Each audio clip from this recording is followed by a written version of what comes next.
আপনারা যে যেখান থেকে দেখছেন এবং শুনছেন আপনাদের সবাইকে স্বাগত জানাচ্ছি আমাদের আজকের আলোচনায়। আজকে আমরা গ্রামীণ ব্যাংকের শিক্ষানবিশ কেন্দ্র ব্যবস্থাপক যে পদটা রয়েছে সেই পদে যে সকল গণিত প্রশ্ন এসেছিল সেই গণিত প্রশ্নগুলো সলিউশন করব। তো শুরুতেই খুবই সহজ একটা অঙ্ক এসেছিল, রম্বস সম্পর্কিত একটা প্রশ্ন। বলা হচ্ছে একটি রম্বসের কর্ণদ্বয় 6 সেমি এবং 4 সেমি হলে ক্ষেত্রফল কত। তো শুরুতেই আমরা লিখব যে আমরা জানি। বলেন তো দেখি, রম্বসের ক্ষেত্রফল বা এরিয়া নির্ণয় করার সূত্র কি? হাফ ইন্টু কর্ণদ্বয়ের গুণফল। মনে রাখতে হবে হাফ গুণন কর্ণদ্বয়ের গুণফল, এটাই হচ্ছে রম্বসের এরিয়া বা ক্ষেত্রফল নির্ণয় করার সূত্র। তাহলে হাফ ইন্টু কর্ণদ্বয়ের একটা হচ্ছে 6, একটা হচ্ছে 4, তাহলে 6 ইন্টু 4 আমরা দিয়ে দিলাম, কাটাকাটি করব, 3 দুগুণ 6, 3 4 12, তার মানে 12 বর্গ সেন্টিমিটার। খুব ভালো করে মনে রাখতে হবে। কেন আমি বিষয়টা বলছি? কেননা এখানেও 12 আছে, এখানেও 12 আছে, এখানে শুধু সেন্টিমিটার আর এখানে বর্গ সেন্টিমিটার। অবশ্যই বর্গ সেন্টিমিটার, রাইট, যেহেতু ক্ষেত্রফল চেয়েছে। তো মনে রাখতে হবে সেন্টিমিটার আর সেন্টিমিটার গুণ করলে আমাদের বর্গ সেন্টিমিটার হয়। এই জন্য এই অঙ্কটা দাগানোর সময় একটু সতর্কতা অবলম্বন করতে হবে। এবং এই অঙ্কটা অনেকেই ভুলবশত 12 সেন্টিমিটার দাগিয়ে এসেছে এবং যারা মাইনাস বা ক্রস খেয়েছে। এবার আমরা পরেরটাতে চলে যাচ্ছি। এই প্রশ্নটা দেখতে পাচ্ছেন, বলা হচ্ছে কোনো ত্রিভুজের 3টি বাহুকে উৎপন্ন করলে বহিস্থ কোণ 3টির সমষ্টি কত। তার মানে কোনো ত্রিভুজের 3টি বাহুকে আসলে এখানে হতো বর্ধিত করলে। তো যাই হোক, উৎপন্ন শব্দটাও এখানে রাইট। তো একটা ত্রিভুজ আমরা যদি অঙ্কন করি, তো আমরা আনুমানিক একটা ত্রিভুজ অঙ্কন করলাম। তো ধরেন এই হচ্ছে আমাদের একটা ত্রিভুজ। আমরা ধরে নিলাম যে এই ত্রিভুজটা হচ্ছে আমাদের হচ্ছে সমবাহু ত্রিভুজ, অর্থাৎ এটা যদি বি এবং এটা যদি সি হয়, তাহলে এ কোণ, বি কোণ এবং সি কোণ আমি ধরে নিলাম যে এই 3 কোণের সমষ্টি 180 ডিগ্রি। যেহেতু প্রত্যেকটা কোণ, এটা তো ধরে নেওয়া লাগে না, আমরা জানি যে ত্রিভুজের 3 কোণের সমষ্টি 180 ডিগ্রি। যেহেতু আমি বলেছি এটা একটা সমবাহু ত্রিভুজ, তাহলে যেহেতু এখানে কোণ আছে 3টা, তাই 180কে যদি আমরা 3 দ্বারা ভাগ করি, প্রত্যেক ক্ষেত্রে পাই আমরা 60। তাহলে আমরা বলতে পারি এটাও 60 ডিগ্রি, এটাও 60 ডিগ্রি এবং এটাও 60 ডিগ্রি। এগুলো কিন্তু অন্তস্থ কোণ। অন্তস্থ মানে যে কোণগুলো ভিতরে তৈরি হচ্ছে সেগুলোকে বলে অন্তস্থ কোণ। কিন্তু চেয়েছে কি, যে কোনো ত্রিভুজের 3টি বাহুকে মানে উৎপন্ন করলে বা মানে বর্ধিত করলে। তাহলে 3টি বাহুকে যদি আমরা বর্ধিত করি, তাহলে আমি একটু অন্য কালার দিয়ে বর্ধিত করছি। তো ধরেন বিসি বাহুকে আমি এই দিকে বর্ধিত করলাম, এরপর এবি বাহুকে আমি এই দিকে বর্ধিত করলাম এবং এসি বাহুকে আমি এই দিকে বর্ধিত করলাম, আনুমানিক বর্ধিত করলাম। বলেন তো দেখি, তাহলে বহিস্থ কোণ কোণগুলো, এটা একটা বহিস্থ কোণ এবং এখানে এটা একটা বহিস্থ কোণ এবং এখানে এটা একটা বহিস্থ কোণ, তাহলে এই 3টা বহিস্থ কোণ। তাহলে মনে রাখবেন এক সরল কোণ মানে, আমরা যদি এরকম একটা সরল কোণ দেই, এক সরল কোণ মানে 180 ডিগ্রি। তো এটা যদি 60 হয়, তাহলে এক সরল কোণ 180, তাহলে 120 ডিগ্রি হচ্ছে এটা, এটাও হচ্ছে 120 ডিগ্রি এবং এটাও হচ্ছে 120 ডিগ্রি। তাহলে 3টা 120-এ 3 12 36, তার মানে 360 ডিগ্রি হচ্ছে আমাদের সঠিক উত্তর। তার মানে অবশ্যই খ নম্বর যে প্রশ্নটা মানে উত্তরটা রয়েছে সেই উত্তরটাই কিন্তু আমাদের সঠিক। এবার আসেন এটা মুছে দিয়ে আমরা পরের প্রশ্নে চলে যাচ্ছি। তো অনুপাতের প্রশ্ন এটা। এই ধরনের অঙ্ক বিভিন্ন চাকরির পরীক্ষায় ঘুরে ফিরে আসতে দেখা যায়। তাহলে আমরা এই ধরনের অঙ্কে দেখতে পাচ্ছি যেটা দেওয়া থাকে সেটার মধ্যে যদি একটা কোনাকুনি মিল থাকে, তো আমরা এ অনুপাত বি লিখব, ইকুয়াল আছে 4:7। এরপরে আমরা লিখব বি অনুপাত সি, বি অনুপাত সি লিখবে, আমরা লিখব 10:7 লিখলাম। লেখার পরে আমরা করব কি, মানে এইভাবে গুণ করব, এইভাবে গুণ করব। তাহলে এই কোণাটা মিল আছে, তাহলে প্রথমে লিখব এ, 2টা বির মধ্যে একটা বি, তারপরে লিখব কি সি। লেখার পরে 4 10-এ কত 40 আর 7 10-এ কত 70, 7 7-এ কত 49। আচ্ছা, আমরা এটা কিভাবে করলাম যদি আপনাদের জানা না থাকে, মনে রাখবেন যে এই কোণাটা যদি মিল থাকে তাহলে আমরা দ গুণন পদ্ধতি অ্যাপ্লাই করে দিতে পারি। দয়ের এটা এবং এটা গুণ, এটা এবং এটা গুণ, এটা এবং এটা গুণ। এই জন্য আমরা 10 আর 4 গুণ করেছি, আর 10 আর 7 গুণ করেছি, 7 আর 7 গুণ করেছি। তাহলে 4 10-এ 40, 7 10-এ 70, 7 7-এ 49। তাহলে এ অনুপাত বি অনুপাত সি এটার মান আমাদের জানতে চেয়েছে। তাহলে 40 70 49 কোথায় আছে? এই যে দেখেন, গ নম্বর অপশনে 40 70 49 আছে। তাই গ নম্বর অপশনটাই আমাদের রাইট অপশন। এবার আমরা পরেরটাতে চলে যাচ্ছি। দেখেন অঙ্কগুলো কিন্তু খুব কঠিন আসেনি, সহজ অঙ্ক এসেছে। যেহেতু এইচএসসি পাশের পদ ছিল গ্রামীণ ব্যাংকের শিক্ষানবিশ কেন্দ্র ব্যবস্থাপক, সেক্ষেত্রে অঙ্কগুলো কিন্তু ওই জন্য খুব একটা কঠিন আসেনি। এবার আসেন দুটি সংখ্যার যোগফল 56 এবং এদের অনুপাত 3:1 হলে এদের গুণফল কত। তো অঙ্কগুলো এমনিতে আপনাদের সহজ মনে হতে পারে, কিন্তু পরীক্ষার হলে এই অঙ্কগুলোই কিন্তু আপনাদের জন্য কঠিন হয়ে যেতে পারে। তো পূর্ব অভিজ্ঞতা ছাড়া যদি হঠাৎ করে আপনি অঙ্ক করতে যান তাহলে কিন্তু কিছুটা প্রবলেম ফেস করবেন, আর এই ধরনের অঙ্ক যদি আগেই আপনি প্র্যাকটিস করে যান তাহলে কিন্তু খুব ইজি আপনার কাছে। তো যেহেতু বলেছে যে দুইটি সংখ্যার যোগফল বলা আছে 56 এবং এদের অনুপাত 3:1। এখন আমি একটা সংখ্যাকে এক্স একটা সংখ্যাকে ওয়াই এভাবেও ধরতে পারি, আর যেহেতু অনুপাত দেওয়া আছে তাহলে আমি ধরে নিলাম যে একটি সংখ্যা হচ্ছে 3x এবং অপর সংখ্যাটা হচ্ছে x। যেহেতু 1x লেখা যায় না, 1x মানে কিন্তু শুধু x, এই জন্য আমরা শুধু x লিখি, ঠিক আছে। তাহলে একটা সংখ্যা আমরা ধরলাম 3x, একটা সংখ্যাকে অপর সংখ্যাকে ধরলাম x। তাহলে 3x এর ভ্যালু এবং x এর ভ্যালু যেটা বের হবে এই দুটো সংখ্যা বের করে আমাদের গুণ করতে হবে। নিঃসন্দেহে বুঝতে পারছেন কিভাবে আমরা ক্যালকুলেশনটা করব। এবার আসেন তাহলে এবার আমরা প্রশ্ন মতে বিল্ড আপ করব। এদের অনুপাত দেওয়া আছে, তা অনুপাত দুটো আমি ধরে নিলাম, আর যোগফল আছে 56। তাহলে প্রশ্ন মতে 3x আর x এই দুটো যোগ করলে 56 হবে, এই যে দেখেন এটা। তাহলে 3x আর x কত হবে? 4x = 56। তাহলে x = উপরে 56 তার নিচে 4, তাহলে 4 14 56। তাহলে x এর ভ্যালু আমরা 14 পেয়েছি। 3x এর ভ্যালু কত পাবো? 3 14 42। x এর ভ্যালু কত? 14। তাহলে সুতরাং আমরা সংখ্যা দুটোর গুণফল করব। তাহলে বলেন তো দেখি সংখ্যা দুটোর গুণফল কত হবে আমাদের? 42 গুণন 14। তাহলে 42 আর 14 যদি আমি আলাদা জায়গায় গুণ করি, 4 2 8, 4 4 16, এক ঘর ক্রস, 2 1 2 আর 4 1 4, তাহলে 8 8 5, তাহলে 588 মানে 588 আমাদের সঠিক উত্তর। তাহলে দেখেন ঘ নম্বর অপশনটা কিন্তু আমাদের রাইট অপশন।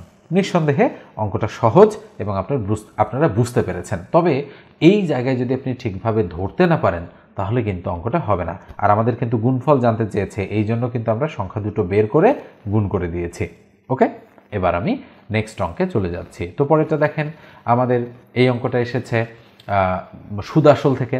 বলা হচ্ছে শতকরা বার্ষিক 5 টাকা হার সুদের কত বছরে সুদে আসলে দ্বিগুণ হবে। তো খেয়াল করে দেখেন, তাহলে যেহেতু বলা হচ্ছে শতকরা বার্ষিক 5 টাকা হার সুদ, আচ্ছা বলেন তো সুদের হারকে আমরা কি দ্বারা প্রকাশ করি? আর দ্বারা। তার মানে আর এর মান 5%, এটা দেওয়া আছে। তাহলে বলা হচ্ছে যে কত বছরে, তার মানে এন মানে হচ্ছে বছর, তাহলে এন এর মান বের করতে বলা হচ্ছে সুদে আসলে দ্বিগুণ হবে। তার মানে এখানে তো আমাদের আসলও নেই, এখানে আমাদের সুদে আসলে দ্বিগুণ হবে, তাহলে আমরা বের করতে পারতাম যদি আমাদের আসলটা দেওয়া থাকতো। তা যেহেতু আসল নেই তাহলে আমরা ধরি আসলকে আমরা সাধারণত প্রিন্সিপাল বা পি বলে থাকি, ধরি আসল হচ্ছে 100 টাকা। তাহলে বলেন তো সুদে আসলে কত হবে? তাহলে সুদ আসলকে আমরা এ দ্বারা আইডেন্টিফাই করি, তাহলে সুদে আসলে দ্বিগুণ হবে, তার মানে এ এর মান হবে 200। মনে রাখবেন পি মানে আসল আর এ মানে সুদ আসল, তাহলে 200। তাহলে বলেন তো সুতরাং সুদকে আমরা আই দ্বারা আইডেন্টিফাই করি, তাহলে সুদ কত হবে? 200 থেকে 100 বাদ দিলে কত হয়? 100।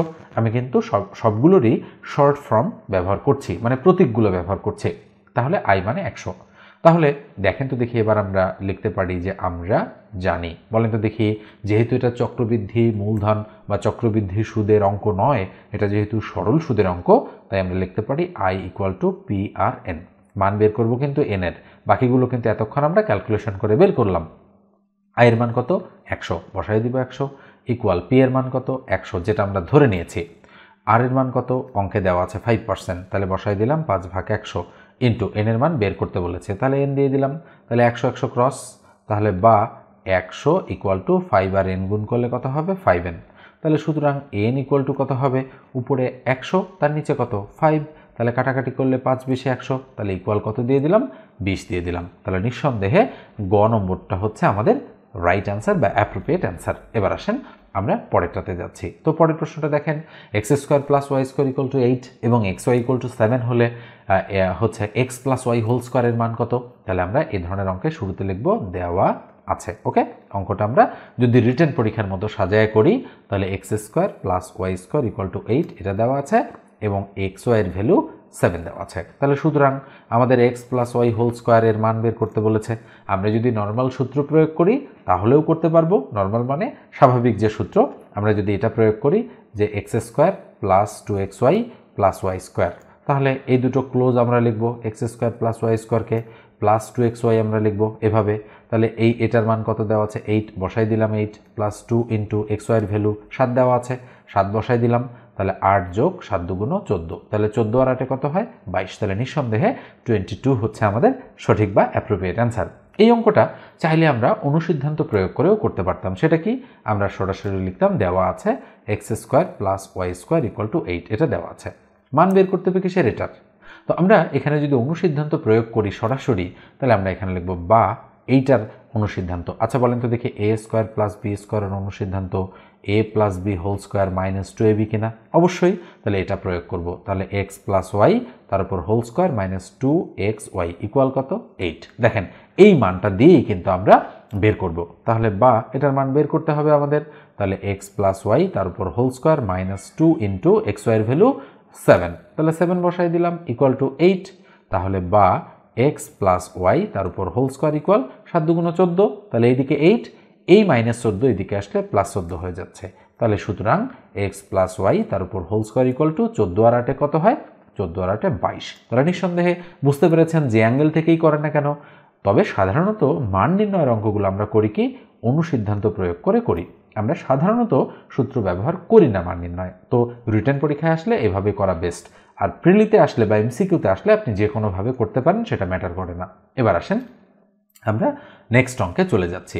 তো 7 নম্বর যে অঙ্কটা রয়েছে কি বলা হচ্ছে a plus b equal 3 a b equal to 2 হলে এ কিউব প্লাস বি কিউবের মান কত।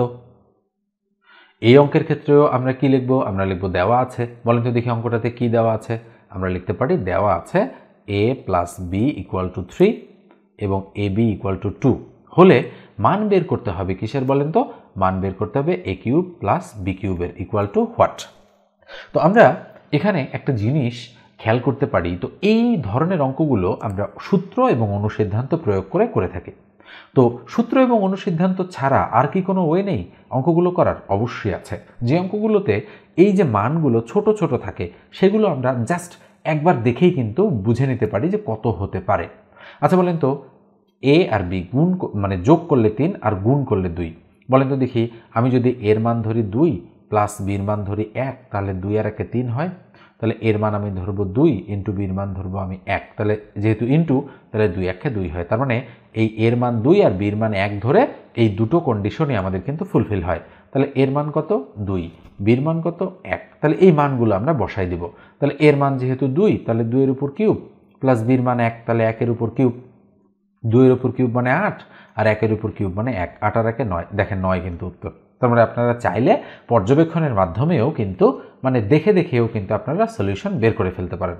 কিন্তু আপনারা যদি বলেন যে না আমি অঙ্কটা একেবারে ধরে করতে চাই তখন আপনাদের লিখতে হবে দেওয়া আছে কি দেওয়া আছে অঙ্কটাতে এ প্লাস বি ইকুয়াল টু 3 দেওয়া আছে এবং এ বি ইকুয়াল টু 2 দেওয়া আছে। তো মান আমরা কার বের করব সুতরাং a cube plus b cube equal সূত্র প্রয়োগ বা অনুসিদ্ধান্তই প্রয়োগ করব আমরা যেহেতু মান নির্ণয় তাহলে a plus b whole cube minus 3ab into a plus b এই যে অনুসিদ্ধান্ত প্রয়োগ করলাম।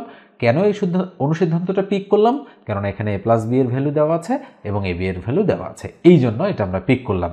তো এ প্লাস বি এর ভ্যালু দেওয়া আছে 3 তার মানে 3 এর উপর cube minus 3 into A B এর ভ্যালু দেওয়া আছে 2 তাহলে 2 ইন্টু এ প্লাস বি এর ভ্যালু 3 বসাই দিলাম 3 তাহলে 3 এর উপর কিউব মানে 3 বার 3 গুণ করা 3 ইন্টু 3 ইন্টু 3 3 3 9 3 9 27 বসাই দিলাম 27 মাইনাস 3 দুগুণ 6 3 6 18 বসাই দিলাম 18 27 থেকে 18 গেলে থাকে 9 তাহলে 9 হচ্ছে আমাদের সঠিক উত্তর বা অ্যাপ্রোপ্রিয়েট অ্যান্সার। তো নিঃসন্দেহে বুঝতে পারছেন মানে আপনি পর্যবেক্ষণের মাধ্যমে করেন আর অনুসিদ্ধান্তই প্রয়োগ করেন দুই দিক থেকেই কিন্তু সঠিক উত্তরই আমাদের চলে আসবে।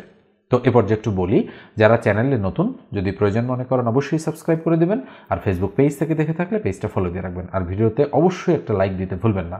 আর আমার কাছে চাকরির ম্যাথ যদি ধরে শিখতে চান তাহলে অবশ্যই 01642702760 এই নাম্বারে হোয়াটসঅ্যাপে আপনারা টেক্সট করবেন। খুবই রিজনেবল একটা প্রাইসে আমি অনলাইনে আপনাদের চাকরির ম্যাথ শিখিয়ে থাকি যদি প্রয়োজন মনে করেন তাহলে শূন্য থেকে চাকরির ম্যাথ আপনারা শিখতে পারেন। এবার আসেন আমরা নেক্সট অঙ্কে চলে যাচ্ছি। তো পরেরটা দেখেন কি বলা হচ্ছে বেলা 2টা 30 ঘটিকার সময় ঘন্টা ও মিনিটের কাঁটার পরস্পর কত ডিগ্রি কোণ উৎপন্ন করবে। খুবই সহজ অঙ্ক এবং এই অঙ্ক করার জন্য শর্টকাট মেথড রয়েছে। আমরা কত ডিগ্রি যেহেতু বলেছে তাহলে থিটা ইকুয়াল আমরা বলতে পারি 11m - 60h / 2 এবং এটা অবশ্যই অ্যাবসোলিউট ভ্যালু বা পরম মান চিহ্নের মধ্যে বসবে। এই পরম মান মানে ফাইনালি যদি মাইনাস আসে তাহলে সেটাকে আমরা গ্রহণ করব না, মানে ফাইনাল অ্যান্সারে। তাহলে আমরা 11m, তাহলে 2টা 30, তার মানে মিনিট হচ্ছে 30 আর ঘন্টা হচ্ছে 2, তাহলে 11 × 30 মাইনাস 60 ইন্টু এইচ এর মান কত 2, তাহলে ভাগ হচ্ছে 2, টান দিয়ে দিলাম। তাহলে ইকুয়াল কি দাঁড়ায় বলেন তো দেখি, 3 × 11 = 33, তার মানে 330 মাইনাস 60 × 2 = 120 ভাগ হচ্ছে 2।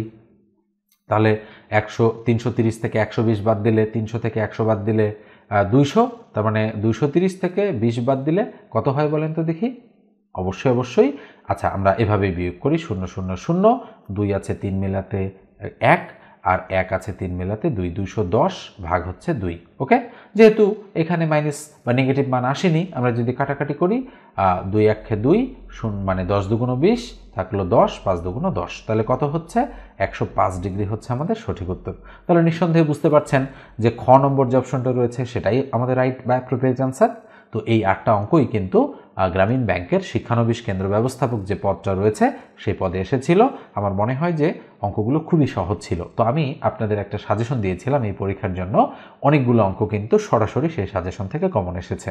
ঠিক আছে, তো যাই হোক, আপনারা যারা পড়েছেন তবে সাজেশনের মধ্যে অবশ্য মানে হচ্ছে যেহেতু 100% কমন পড়েনি, তো মোটামুটি আমি দেখেছি যে 45 থেকে 50%-এর মতো কমন পড়েছে। তো এটাও কিন্তু হচ্ছে মানে আপনাদের জানা থাকলো যে সাজেশন থেকে কখনোই কিন্তু 100% কমন পড়ে না, 80% বা 70% কমন পড়তে পারে লাকিলি, কিন্তু নর্মালি পূর্ব অভিজ্ঞতা থেকে যেহেতু সাজেশনগুলো তৈরি করা হয়, তো এই কারণে আমি আসলে বাংলা, ইংরেজি, সাধারণ জ্ঞান, গণিত সব ধরনের প্রশ্ন নিয়ে কিন্তু এই শিক্ষানবিশ কেন্দ্র ব্যবস্থাপকের পদে সাজেশন তৈরি করেছিলাম এবং অঙ্ক ছিল মাত্র 100টা সেই সাজেশনে। তো সেখান থেকে কিন্তু অনেকগুলো অঙ্ক সরাসরি কমন চলে এসেছে। তো ধন্যবাদ সবাইকে ভিডিওটা এতক্ষণ মনোযোগ সহকারে দেখার জন্য। আপনাদের নেক্সট ভিডিও দেখার আমন্ত্রণ জানিয়ে এখানেই শেষ করছি। ভালো থাকবেন, সুস্থ থাকবেন।